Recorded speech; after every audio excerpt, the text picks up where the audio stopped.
गोष्टीच्या कट्ट्यामध्ये आज ऐकणार आहे मुंगी आणि नाकतोडा ही गोष्ट. एका बागेमध्ये मुंगी आणि नाकतोडा राहत होते.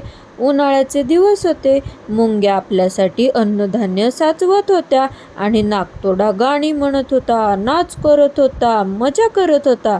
तो एक दिवस मुंगीला म्हणाला, अगं मुंगीताई, किती कष्ट करतेस, ये माझ्यासोबत गाणी म्हण, नाच कर, तू पण मजा कर.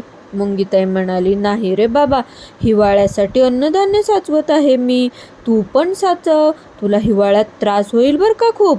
त्यावर तो नाकतोडा हसला आणि त्याने मुंगीचं म्हणणं काही गांभीर्याने घेतलं नाही. तो नाच करू लागला, गाणे म्हणू लागला आणि मुंगीताई आपलं अन्नधान्य साचवत राहिली. हिवाळ्याचे दिवस आले. सगळीकडे खूप कडाक्याची थंडी पडली. त्या नाकतोड्याला कुठेच काही अन्नधान्य सापडेना. मग तो गेला मुंगीताईकडे. मुंगीताईला म्हणाला, मुंगीताई, मला खूप भूक लागली, मला काहीतरी खायला देशील का गं? त्यावरती मुंगीताई म्हणाली, उन्हाळ्याचे दिवस होते तेव्हा मी खूप कष्ट करत होते आणि अन्नधान्य साचवून ठेवलं.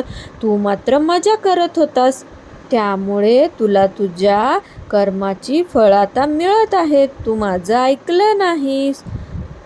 गोष्टीचं तात्पर्य आहे, आज केलेल्या कष्टाचे फळ आपल्याला भविष्यात मिळते. त्यामुळे भविष्याची तरतूद वेळेवर करणे अत्यंत गरजेचे आहे.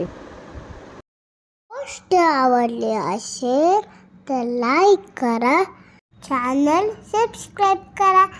थँक्यू.